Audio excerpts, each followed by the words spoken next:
Welcome to Stageworthy. I'm Phil Rickaby, the host of this podcast. This is episode 316. If you enjoy Stageworthy, please consider supporting it. There are a few ways that you can do that. First, you can rate the show on Apple Podcasts or Spotify. If you listen on Apple Podcasts, you can also leave a review. If you want to keep up with what's going on with Stageworthy and my other projects, you can subscribe to my newsletter by going to philrickaby.com/subscribe. If you want to leave a tip for the show, you can drop some change in the virtual tip jar. I will put a link to that in the show notes. I also have a Patreon in support of this show. Since Stageworthy is a one-person operation, I'm the only person who does everything. I arrange the guests, I edit the show, I promote the show, and I even created the music. I also shoulder all of the financial responsibilities to keep the show going. So your support would mean the world. For a monthly subscription of just $5, I will take you behind the scenes on the podcast. I'll do regular Q&A sessions, and I will even present regular, exclusive, interactive conversations just for subscribers. You can find the Patreon at patreon.com/stageworthypod. But one of the most important things you can do, even more important than rating the show or leaving a review or even financial support, is to share it on social media. Even retweeting a post can have a huge effect. You can find Stageworthy on Twitter and Instagram at StageworthyPod, and you can find the website with the archive of all 316 episodes at StageworthyPodcast.com.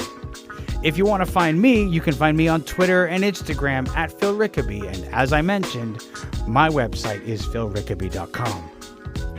My guests this week are Himanshu Sitlani, Neha and Mikolan Rodriguez. Himanshu and Neha are the writers and performers, and Mikolan the director of An Impermanent Resident, a Bollywood-infused comedy about the mundane and tiresome bureaucracy of the Canadian immigration process. An Impermanent Resident runs from April 1st to April 10th as part of Why Not Theatre's Riser series. Here's our conversation. So to jump in, could you, one of you, two of you, as many people as want to jump in, tell me about Impermanent Resident? Okay, let me go first.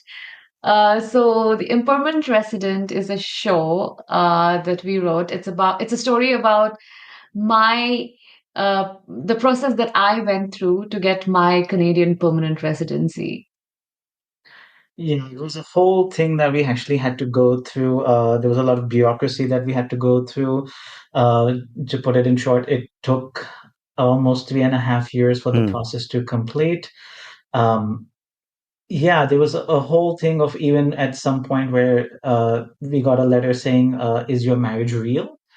And just the number of times that we had to fill forms and submit documents which were completely unnecessary just to get this one physical card that says you're approved to be Canadian now, and then now you're welcome into our country.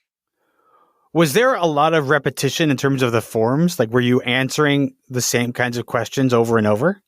Oh my God, yes, over and over. Yeah, because there are five, so there are five forms that each person needs to fill, and it's pretty much the same. And at some point, when we were looking at both the forms, we were like, I don't even know whose form this is because it's exactly the same.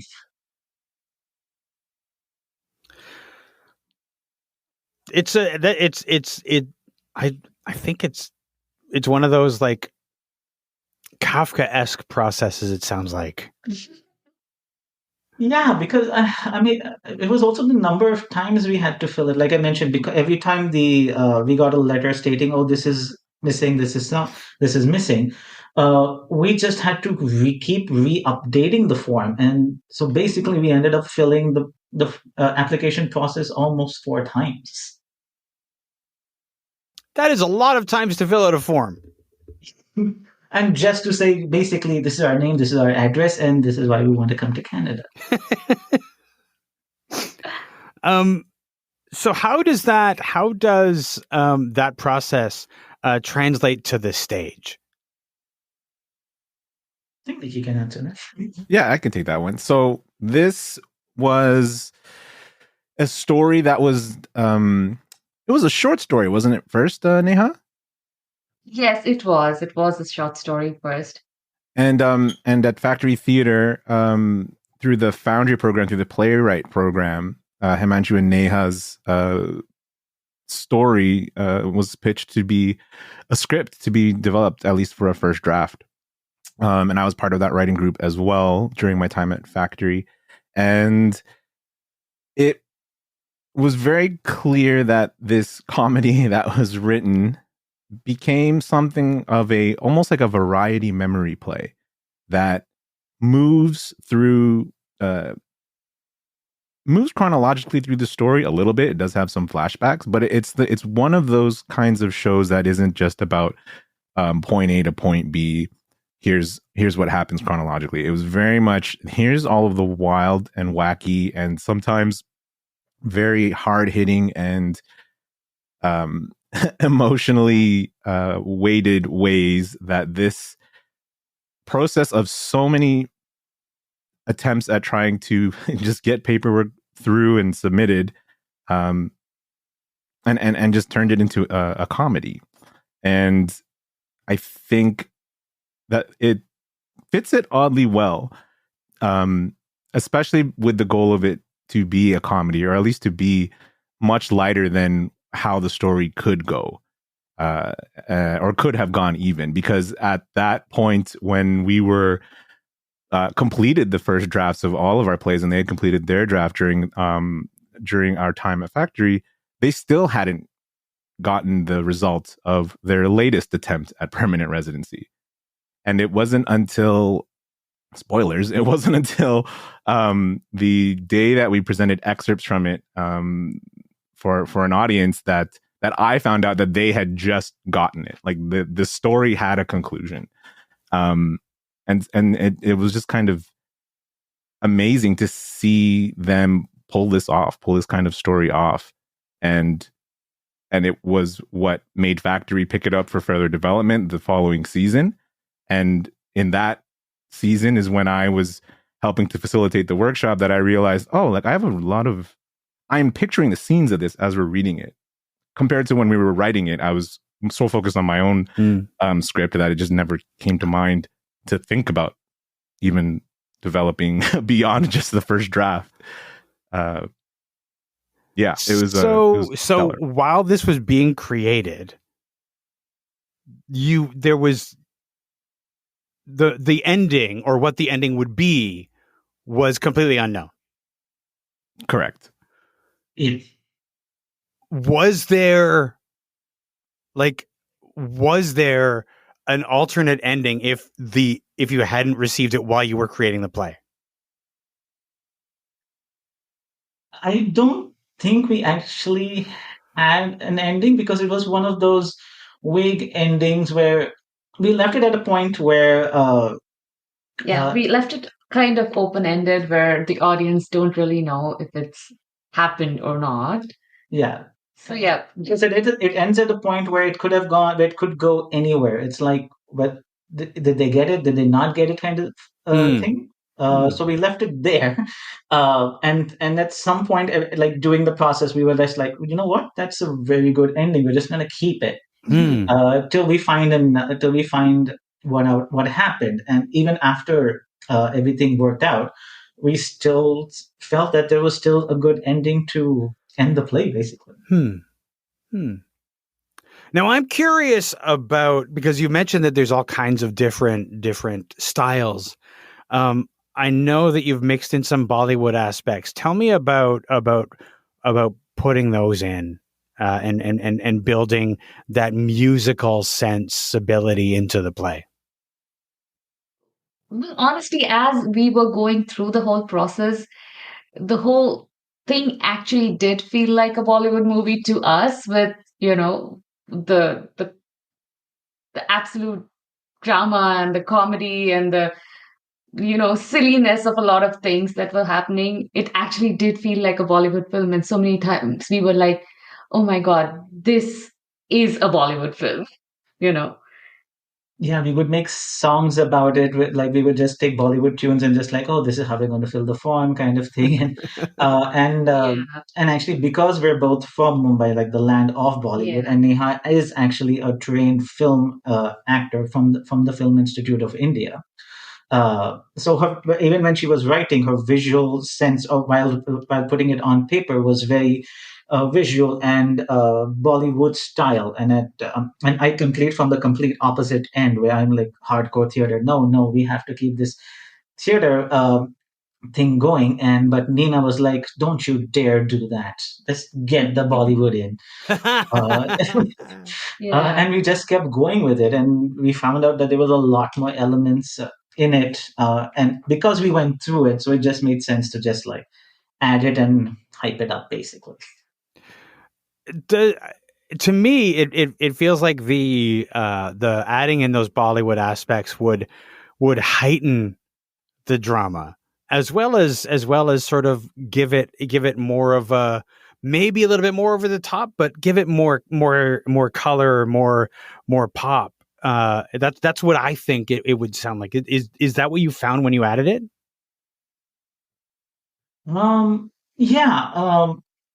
I guess also because because of the type of theater that I have seen, we could have done with the standard, like we're going to keep doing the play like how we wanted to do stage style, but we've never actually seen anything like Bollywood-ish. Not that it's a big thing, but it's I think it was important for us to incorporate it into the show just to tell our story because that's our background pretty much. Yeah. Also, Bollywood is such a big part of our life. And thank God for Bollywood, actually. Whatever we went through, just because we had that lens to look through at these problems that we were going through, I think we could handle it pretty much better than otherwise.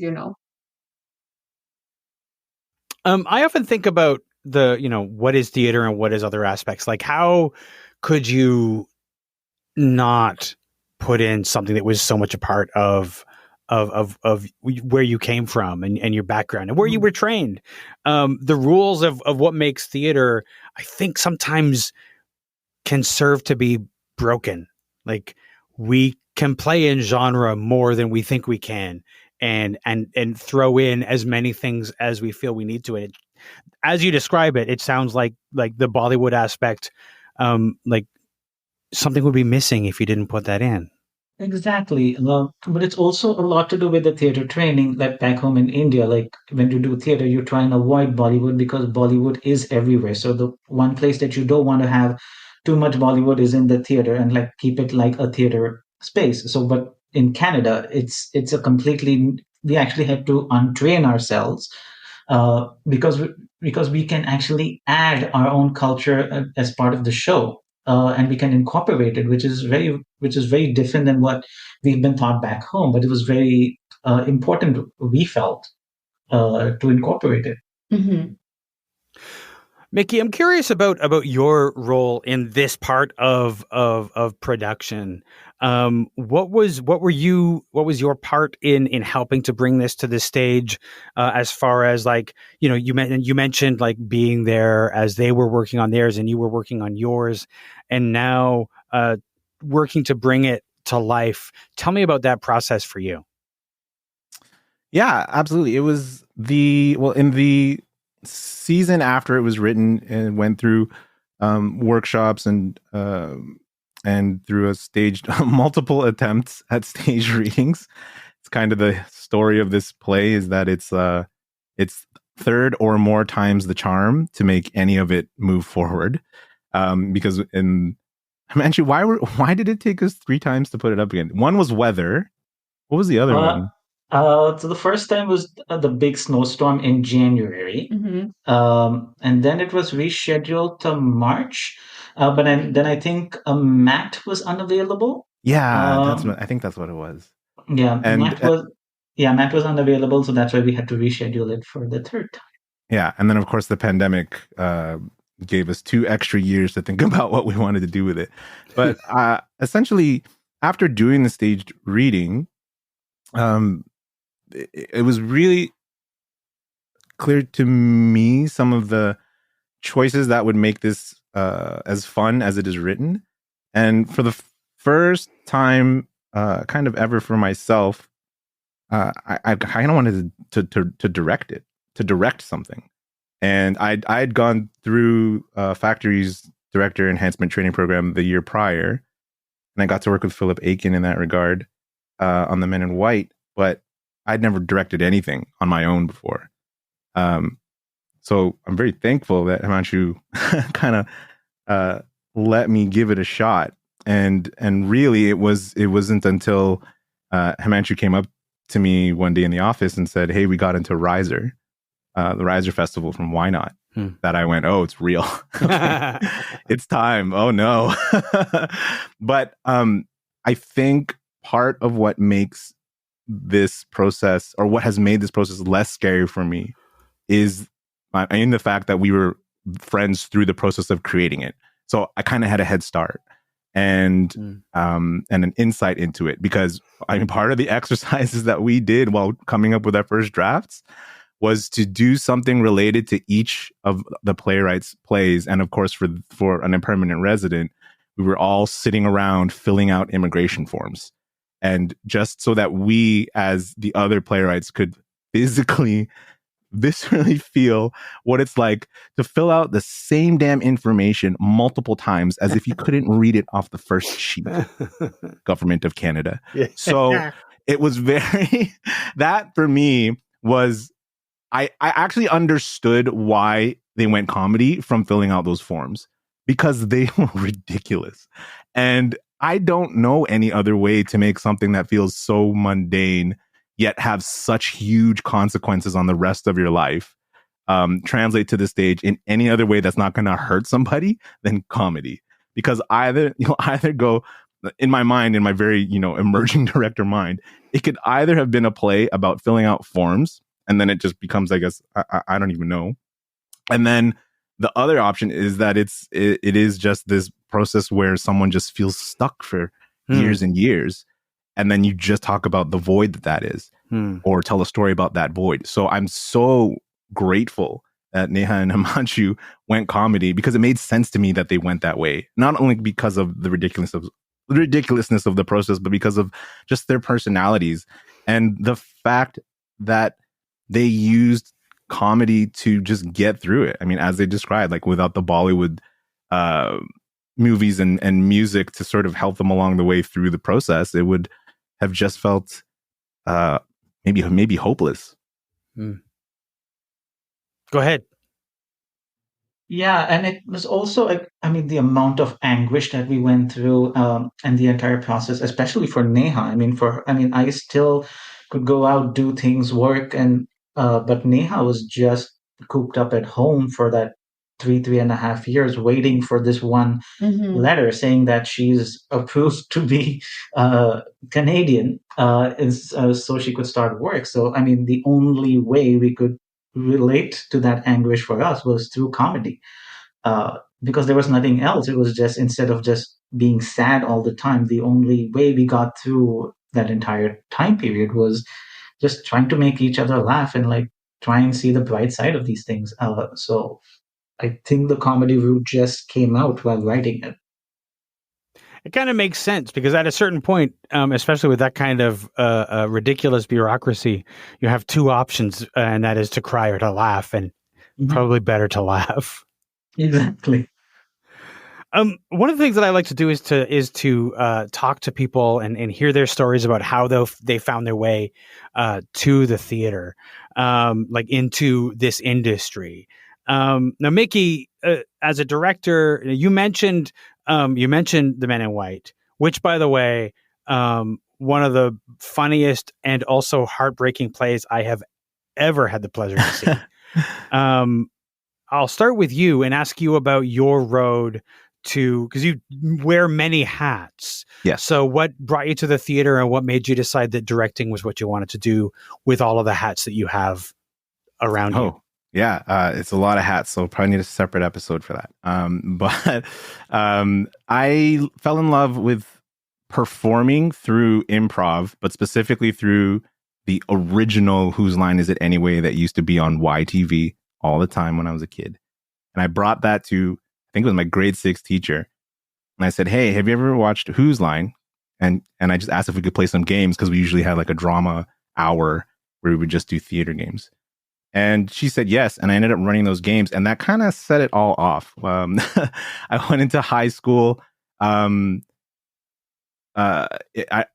stumbled into improv again in high school with the Canadian Improv Games, because a teacher came into our school, Sarah Agathos, and she introduced the idea of competitive improv into our school, and I fell in love with it. And that was essentially what most of my creative energy was focused on for the entirety of my, back in the day, 5 years of high school, because of OAC. And that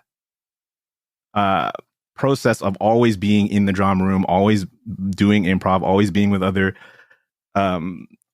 people who love drama and who love theater, it made me want to really pursue it and continue into acting. And I was very fortunate to have a drama teacher, Mr. Lee, who refused to write my reference letter to York unless he acknowledged at how hard it would be to try and do something in theater professionally.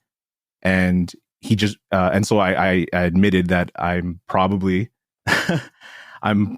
going to face a lot of suffering, and I do realize that it's hard. And luckily, he signed that letter, and then I went to York. I majored in devised theater, and that translated into me being taught by Michael Greyeyes. And he was the first person to hire me professionally as a sound designer and a music composer. So one of my hats is that I also was trained in piano since I was like 6 or 7 years old. And that just flipped into an interest in audio as well, and an interest in producing music. And all of those things combined meant that anytime we were doing projects in university, I was the guy making soundtracks for the projects.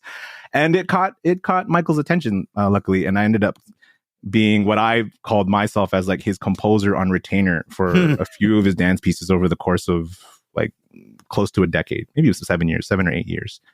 But it was really that between that and then the classmates that I had that also continued into theater, and we continued to collaborate through different indie companies.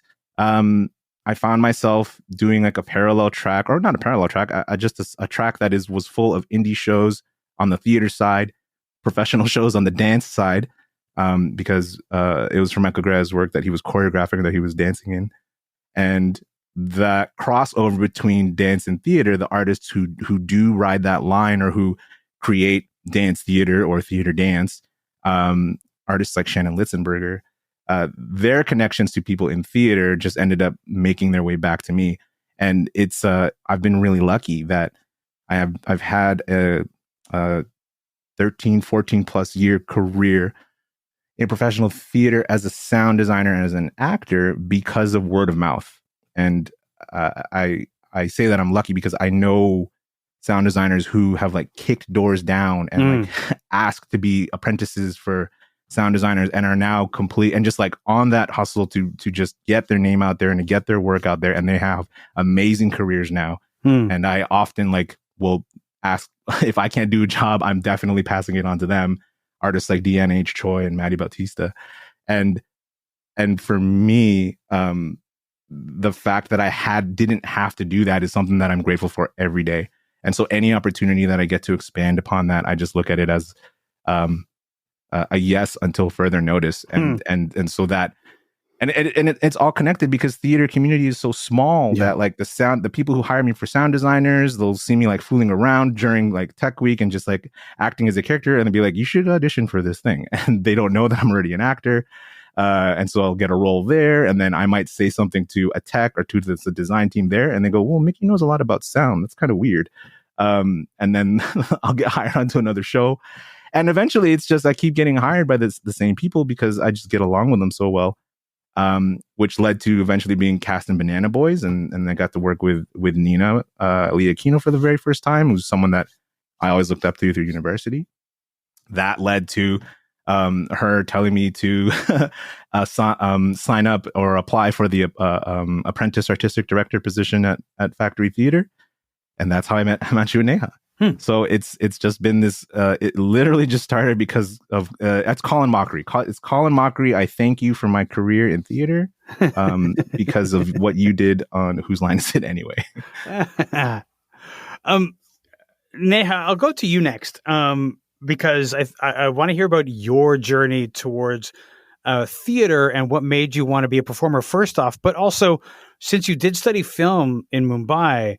Tell me about what eventually made you want to put that towards theater. Thanks to Bollywood again, we, like most kids in Mumbai, grow up wanting to be a Bollywood star, and I was one of them for sure. And that's what led me to, wanting to be an actor, performer. So theater was not my first. Not something I went to first. So it was always like being on screen, film. So that's how I decided to do an acting course, for which I went to film school called the Film and Television Institute of India. It's one of the biggest film institutes in Asia. So I managed to get a seat in the acting program, and I studied acting there for 2 years. While that was happening, most of our acting training that happened at the Film Institute was through theater. So our teachers were like big theater personalities, and the exercises that we did in class were mostly theater exercises, and voice, physical training, all that was based off theater. So that's where it started. And after the course, I came back to Mumbai. The institute was in Pune, which is another city. So I came back to Mumbai, and I did some television here and there, but mostly I went back into theater because that's where I realized that I enjoyed being on stage more through the exercise and through the stuff we did at the institute. So I got mostly I did children's shows. So I did a lot of theater then, and that's how being on stage was like something I really liked doing. And I'm like, okay, I'm going to do this. Now, one of the things that you've done that you also do is you have a cooking channel. So yes. on YouTube. What made you want to do a cooking show on YouTube? But I am such a big foodie. It's like I dream about food. Most of my thoughts throughout the day is about what am I going to eat next. And I love cooking, and food is something that's that's something that I have. It's my best friend. It's where I go for comfort and everything. And that's how I connect with my family, with my mom, with my grandma. So food, cooking, learning new recipes, traditional recipes, especially, which are like, now getting lost because of our, because of the connection that we're losing with our grandparents and things like that. So I wanted to preserve that. So I was like, okay, I'm going to start doing something. And that's how it started. And I wanted to do a cooking channel. And I've been watching a lot of YouTube where there are a lot of cooking videos and stuff. And I wanted to give it a try. So that's how I started it. And some of the skills that I learned at film school, like editing and stuff, came in handy with that too. So like, let's try something new. Nice. That's great. Do you do that from your own kitchen? It was from my own kitchen. Actually, the videos that we've are there up now right now, they were from our own department, but since we moved, we haven't done much of that yet. But we'd film that, we'd record it, and then we'd eat that same dish. Yeah. That was food for the day. Nice. Himanshu, I'm curious about your story because you've performed shows. You've had some shows that have been presented all over the world. Like, for example, Stories of a Dish, which I want to hear about. But first, tell me about what drew you to theater and also, ultimately what brought you to Canada. So theater was not part of my family growing up at all. In fact, I never knew the concept of what theater was till probably when I was in my early 20s. Because theater is, unfortunately, is one of the dying arts in India. There are lots of efforts to revive it, and things have started getting better over the past 10 years or so. But when I was growing up, theater was not something that was looked upon as a profession because uh, there is no money and there is literally no government support. Everybody does theater just because they love it. So everybody does film, they write for film, and whatever little spare time they have, they do theater and produce theater. So my family never went to the theater. I didn't know about it. So it just happened while one day in college we were setting up for like a Teachers' Day function kind of event was happening. There was a small musical performance which incorporated theater and Bollywood dance together. And just at the last minute, one of the actors fell sick, and there was nobody to replace. And the director came up to me, guys, I really need somebody. I need somebody to go on stage just to fill this one spot, and like you'll be part of the ensemble kind of thing. You don't have to do much. So I was like, okay, I'll step on. There's no harm. The show will go on. And just as I was about to go on, he went like, "Oh, by the way, you have to lip sync this one song for 30 seconds." And I was like, "What?" And I got pushed onto stage. And I did whatever I did. I don't remember it because it was such a blur. I did it. I came off stage and I was like, "Oh, that is such a rush, and I want to do this." So from there, I started looking into doing more into performance. I then joined the Dramatic Society in college, and things just went from there. Again, I think like Mickey, I was just very fortunate at the time. There was a youth theater festival that was just about taking shape. Because a lot of theater audiences were old in India, this one festival decided that we needed to get new and younger people into the theater. So this was a festival for anyone under the age of 25, where they can present a play, and if they're good enough, they'll actually get to perform at the Prithvi Theatres, like which is the biggest theater in Mumbai. So I kept going there. I kept auditioning for this festival, and I didn't get through till the eighth year. But in that interim, I met so many mentors, and the main person who was producing the festival, named Kwasar, just took me under his wing and just made sure he guided me through the entire process, and things went from there pretty much. Um, yeah, again, then it's pretty similar to what Mickey went through, where I got a shot in one play. Somebody saw me there and just like, oh, okay, would you like to act in our show? Like for sure.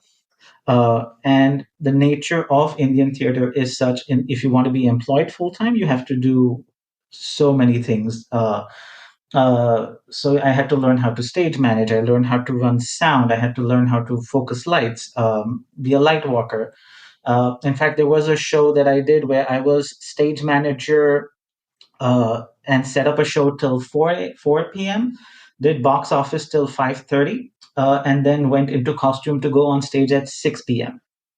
And then reconciled the box office at the end of the show. But that's how Indian theater is, because it's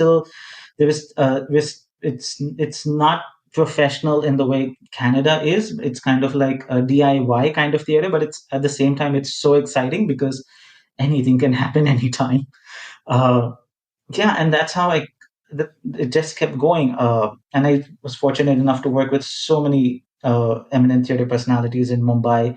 But at the same time, my family was trying to immigrate to Canada, because they thought, because like he'll study, he'll again, South Asian parents, so it'll be like after college we'll take him to Canada and he'll study and become a chartered accountant and all of that.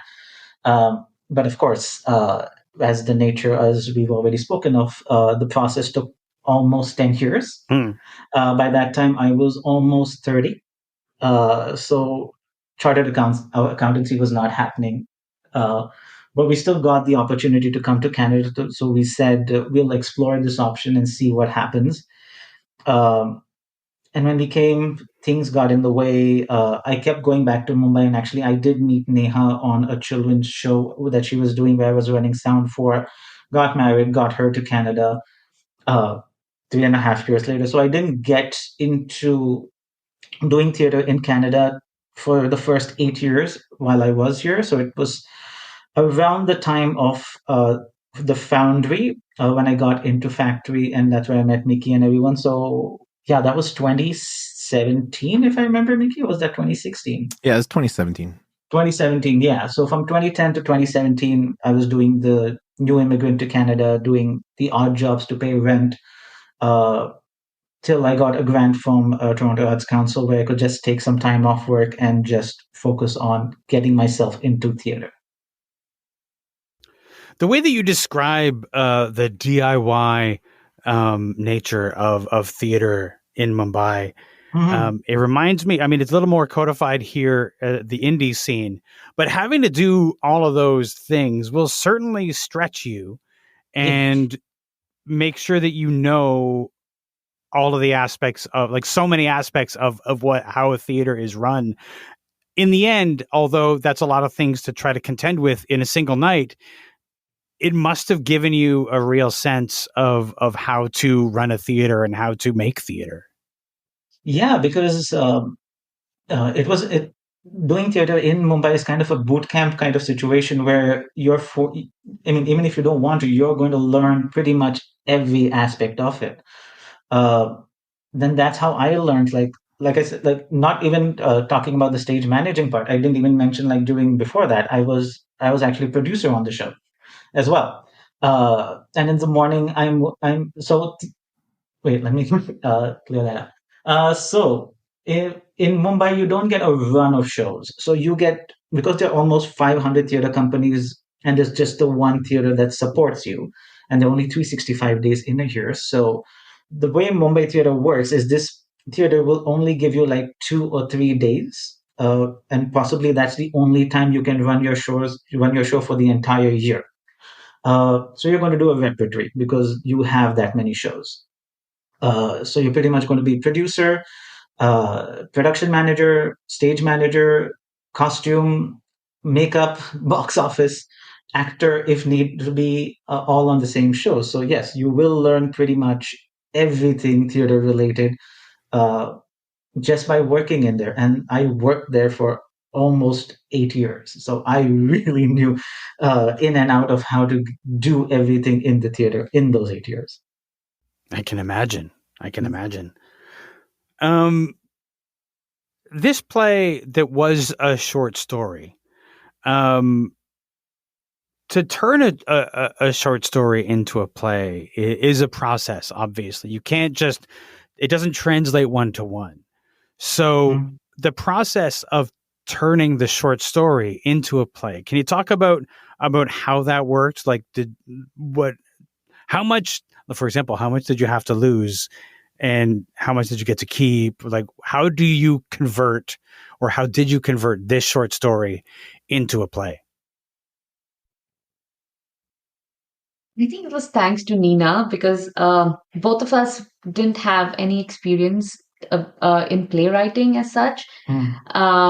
And that was a short story that I wrote. So, and actually, when I wrote it as a short story, I'm like, oh my God, there's so much more I want to still, write, still say.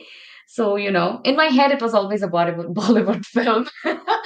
But when we went into Foundry, and when Nina saw the short story and her guidance, I don't think it would have been possible to turn this short story into a play without her guidance. Yes. Yeah, because we entered it thinking as it's a one-person show. Yeah. Because it's Neha telling her story through the process. And as we were going through it, while writing it, it was just like, it should, it's like it should be your story together, because it's not just a one person. It involves two of us, and both of us are going through this process. It is heightened. It is Bollywood melodrama infused for sure, but it's pretty much exactly what we went through. So we pretty much got to keep, I think, everything, like what we went through, the people we met, the forms that we had to fill. So we pretty much were able to keep everything, because, I mean, it was, as Nina said, it was it was so honest, and we're not faking any of this. This is exactly what we're going through, and it's life. It's drama is life is basically what was happening at that time. Mm-hmm. When I think about it, I can't even pin down a scene that was cut. Like, there's nothing that comes to mind as like, oh, it's too bad we don't have that scene anymore. Oh yeah, absolutely. Yeah, I think the only thing is I think it was a linear show, so the only thing we did was just like play with timelines a bit, which was exciting to do. But yeah, we what we wrote is pretty much it stayed from the start till the end. And as Mickey said, because we were going through the process while we were writing the show, anytime we came, it was a new thing, and we just were able to incorporate all of it. Yeah, it was like, guess what happened today? Guess what letter we got today? So we just, added as it happened. Yeah, we got this phone call today, and it was like, all right, take 20 minutes, write me a scene. Okay. No pressure. No pressure. So tell me about where we can see this play. Yes. So after 2 pandemic years, which was supposed to happen in 2020, we are playing as part of Why Not Theatre's Riser Project 2022 at the Theatre Center.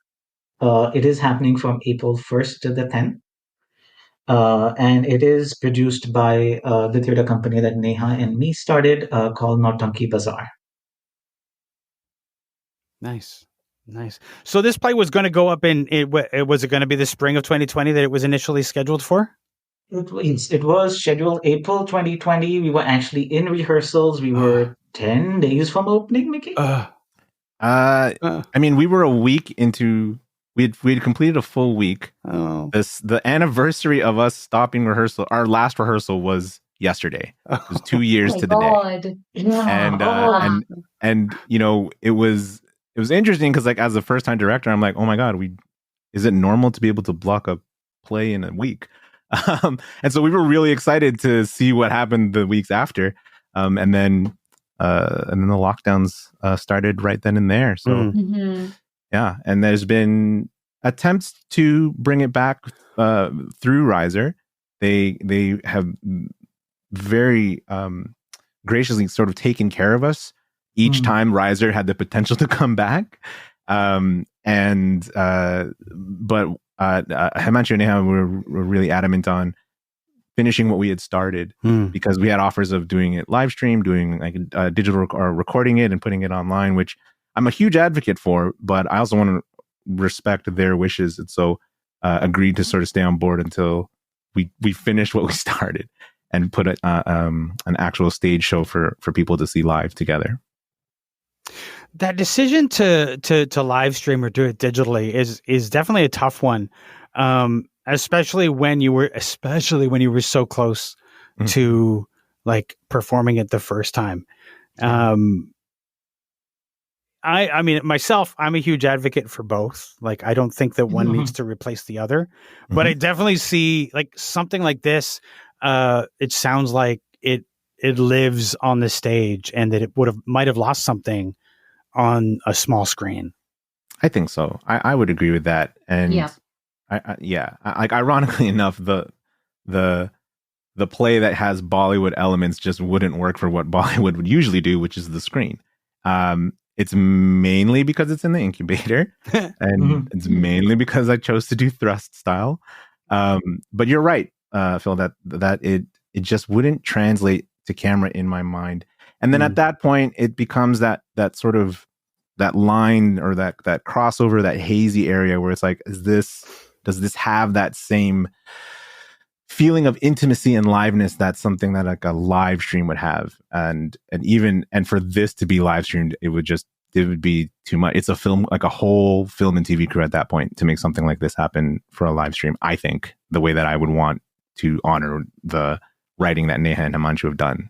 So I think you're right. I think that's why I agreed with Himanshu and Neha's feelings that it had to be done live. It had to be done. We just had to finish what we started because it just didn't make sense to if we were all willing to be patient anyway, it just didn't make sense to rush it into another format just to quote unquote get it over with, because that's not what we wanted, right? Yeah, absolutely. There is that fine line between live streaming, and which is if you're going to live stream from the theater, that's a diminished experience for anybody who's watching, right? I think it can be complementary to like a live stream from a theater while the show's going on.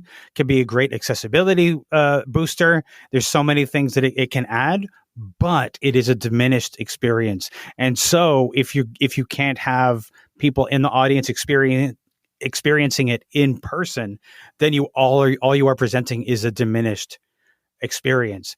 And then if you go and you're going to do like a digitally recorded and make that available later, then you're into filmmaking, which is not theater. So there's this fine line of what you can do with the technology. Totally. And I think that part of what draws that line is whether or not the play was written to be live streamed or if it was adapted from something that was meant for the stage.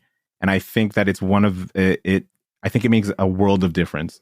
With the examples being like Acts of Faith was written to be live streamed. Year of the Rat was written to be live streamed, right? And two things that I broadcast designed with Factory. And as someone who live streams as a hobby on Twitch, that is something that became apparent to me during those processes. It was like, oh, because this was made to be live streamed, it doesn't feel like that diminished experience. Because I agree with you, Phil, that like the just putting cameras on the stage, and then just doing that and saying that that's your stream, it just doesn't have that same intimacy. It doesn't feel live. Even if it was live, it wouldn't feel live. No, and live stream I don't think can ever feel, it will like I said, it's a diminished experience.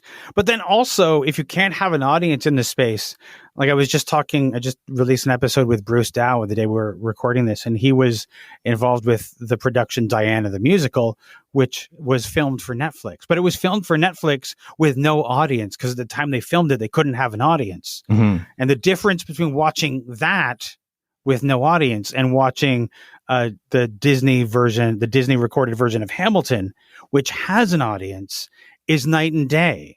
Because things that would end in like you finish your big number and there should be applause, but when there's nothing, then it feels empty, right? Yeah, and it makes it very odd to edit around if you edit at all. Yes, yeah. I'm curious, just as we sort of like start to draw to a close. You guys were working on this during the pandemic. You stuck to waiting for the opportunity to present it live.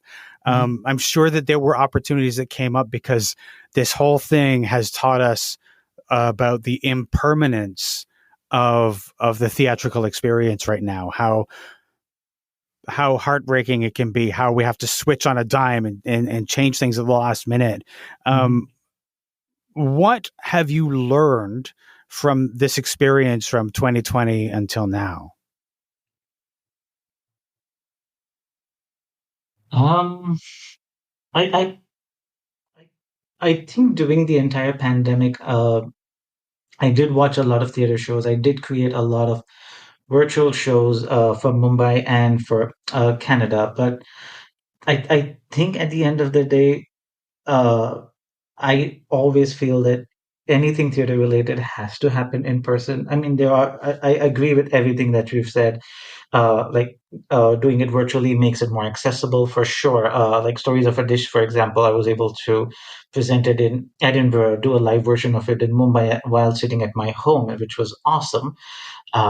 But as a performer inside, the performer inside me will always say, I just miss that live audience and just looking that audience member in the eye and like telling him my story. I felt the need for that. So that's why with this particular show, we just wanted to hold on just to get that feeling and just to tell this story to the person in front of you to make them feel it. And that's why we kept holding on. Also, we kind of believe third time's the charm with this show, no matter what, whether it was going through the paperwork, whether it was going through just to have the first draft reading of it, we had to go 3 times. So we were like, wait, we've been we've been stalled twice. Let's just see what happens the third time, which is now. So fingers crossed that third time is the charm is pretty much the theme for this play, and hopefully this is how it'll go, and we actually get to do it. And like Mickey said, when we wrote this, it was written for stage, and when we learned about digital theater now in this time, I've seen shows that were written to be on stage, but were streamed or recorded, and that didn't feel the same. But I also saw shows that were written for a digital performance, and the writing, I think that makes a lot of difference. That's something we learned, especially with Stories of a Dish. The way the way Himanshu wrote it, and the way we saw it in our heads was for a digital show. So I think that's why it worked. Yeah, I think you have to create for the medium that you want to present in. And Impermanent was always written to be in person, so we kept sticking to that. And hopefully that's actually how it works. And yeah, nice. And hopefully the waiting pays off. Yes. Yeah, absolutely. Absolutely. It sounds like it will. We're in a place right now where theater is happening, which is a great place to be right now. So that's great. Just as I have one last question for Mickey, just before we close off. This is sort of like one of those frivolous questions. I know you're currently on a Lego kick. Yes. So what is Lego is so meditative to do. So what is your current work in progress Lego wise? I kind of have a choice because I finished a couple of Christmas gift Legos that I got, which were two. I think one was like they're cars. One's a Ferrari, one's a Nissan GTR. But what I got for my birthday in October, I still haven't cracked open, is a huge Ghostbusters Ecto 1. Like it's the car, the Ghostbusters car. No. And it's sitting on my kitchen table. And I don't know what I'm saving it for. I have no idea what maybe it's for the opening or the closing of this show. I don't know. But it's been sitting on that table since October, and I walk by it every day, and I'm like, nah, today's not the day. And then I'll just move on and sort of go through the rest of the day. But yeah, that's one. And then I like when I say a kick, I just like have a lineup. So there's Ghostbusters car is the number one. Second is NASA Space Shuttle Discovery. There's an R2-D2, like a big one, and the latest one is the Mandalorian helmet. Dang. Yeah. Wow.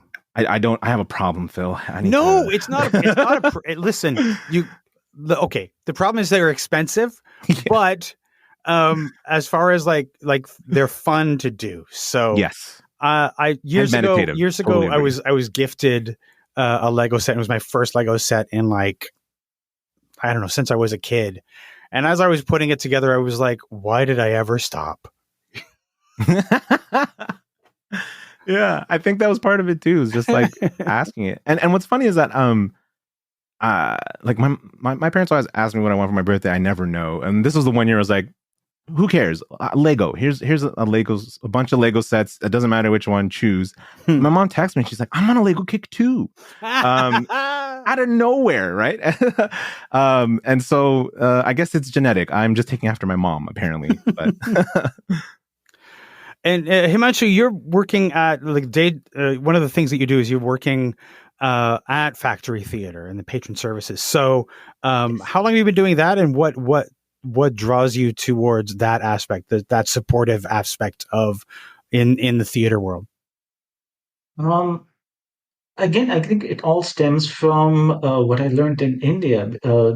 I just loved being part of the theater, and it really didn't matter what position I was. I just wanted to be involved in as many productions as possible. Also because it was monetary, like the more plays I was a part of, I would make money and could make a living from doing theater in India. So, and I guess that passion just drove. So it really didn't matter what I was doing as long as I was involved with the theater. So I've been part of Factory Theatre as the Patron Services Manager since November of 2018. While we were in the second year of development of the show at Factory, so it kind of worked well. Like I would work in the day and just join the workshops in the afternoon, and at the same time, I could just answer calls during breaks. So that was fun.